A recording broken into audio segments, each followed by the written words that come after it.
For more now on the implications of these tariffs, I want to bring in Selena Wang and chief economist at Numerator, Leo Feeler. Thank you so much for being with us, guys. Selena, let's start with you. The clock is ticking. How are global trade partners reacting to this? Hey, Janae, well, look, our global trading partners, they have been bracing for this moment, and the reaction to President Trump's announcement of those sweeping new tariffs that go into effect next week really range from relief to shock, because we're talking about tariffs that range from 10 to a whopping 40%. And President Trump, he's provided all sorts of reasons for why he's taking this strategy. He's talked about bringing in revenue for the country, about fixing trade imbalances, punishing countries for not doing enough to stop the flow of fentanyl, to bring manufacturing back to the United States as well.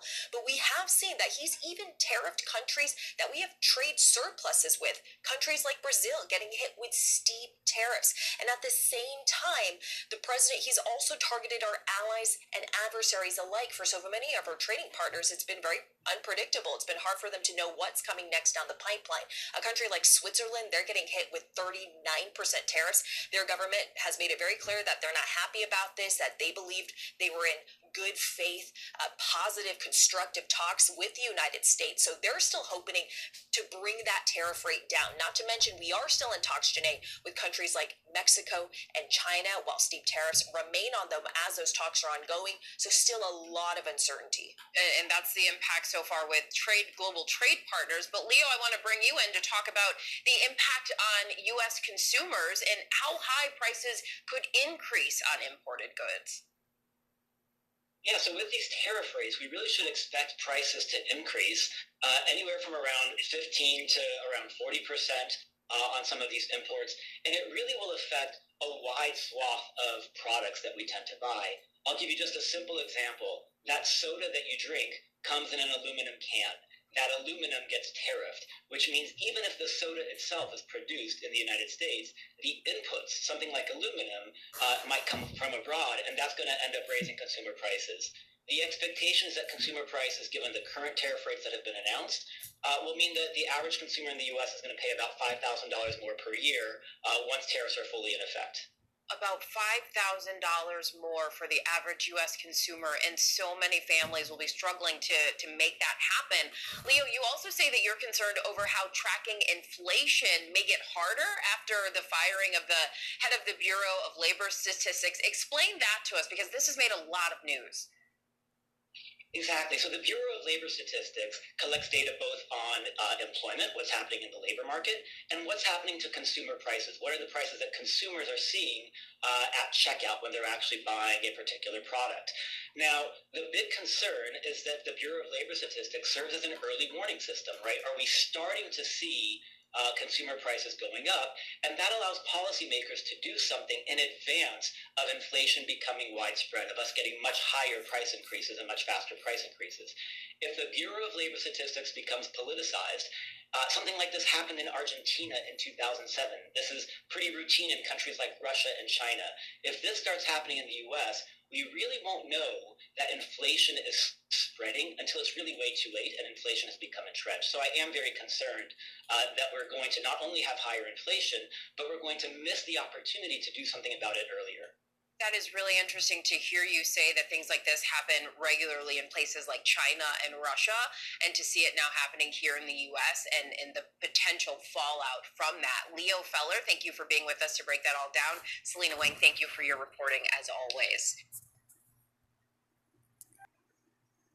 And Lorianne LaRocco, let's bring you in, global supply chain reporter for CNBC, Heather Boucher, former member of the Council of Economic Advisors, and Peter Baker, New York Times White House correspondent. Heather, starting with you, you worked with the now ousted Commissioner of Labor Statistics. What was her approach to her job, to the data collection, and what's your reaction to her sudden firing?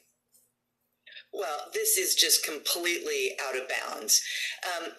Erica McIntyre was a longtime civil servant for the Census Bureau.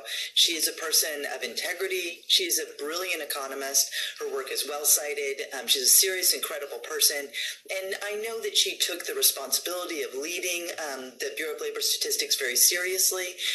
She got to lead a team that was putting together data that she herself had used as a researcher and understood that the credibility of that data is absolutely important. And, these are ungrounded complaints coming from the president.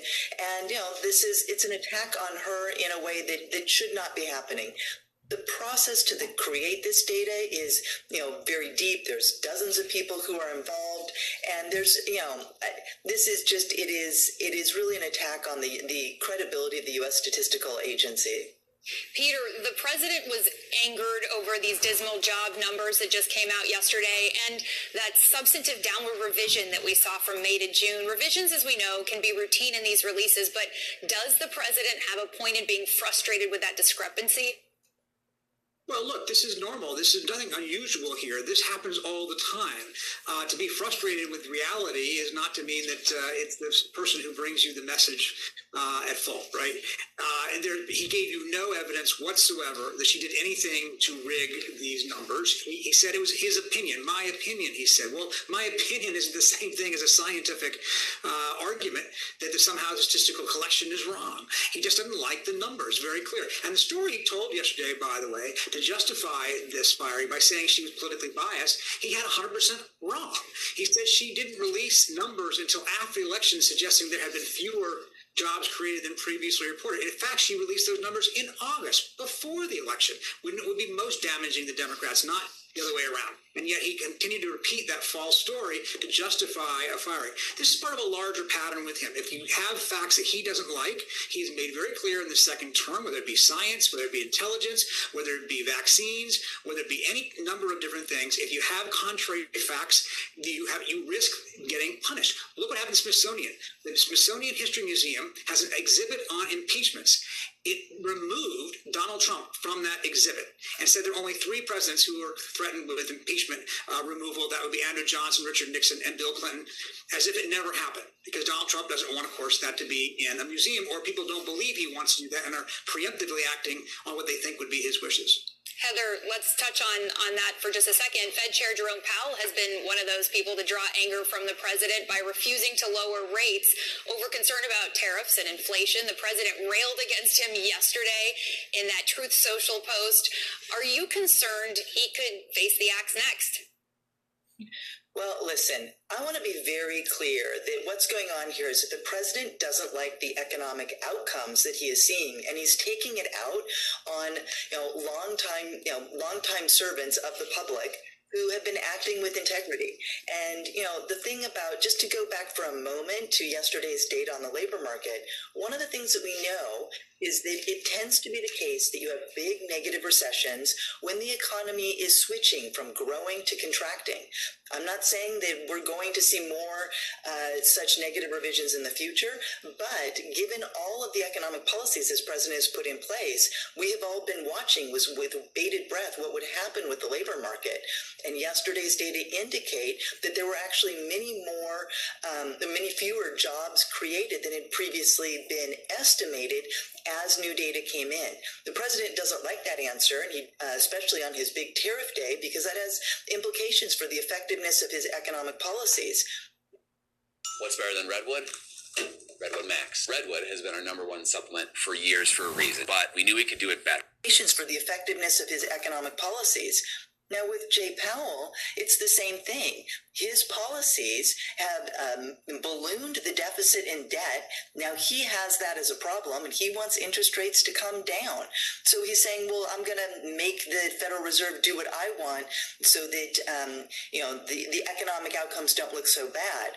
But it is these civil servants, it is people like Chair Powell, like, Commissioner McIntyre, who are trying to help us understand what's really happening in the economy. And just because the president doesn't like it, he needs to accept responsibility for the economy that he is creating. Obviously, Fed Chair Powell is looking at inflation, and we know that when there's a softening in the jobs market, sometimes the Fed Chair can decide that this is a ripe time to lower interest rates. That's what the president has been pushing for here, so could we see that happen? Well, certainly, yesterday's labor market data is going to affect, how the Fed makes its next decisions.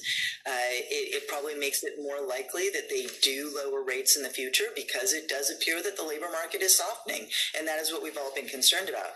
However, the tariffs that were put in place yesterday and other things that are happening throughout the economy are also raising costs for American families.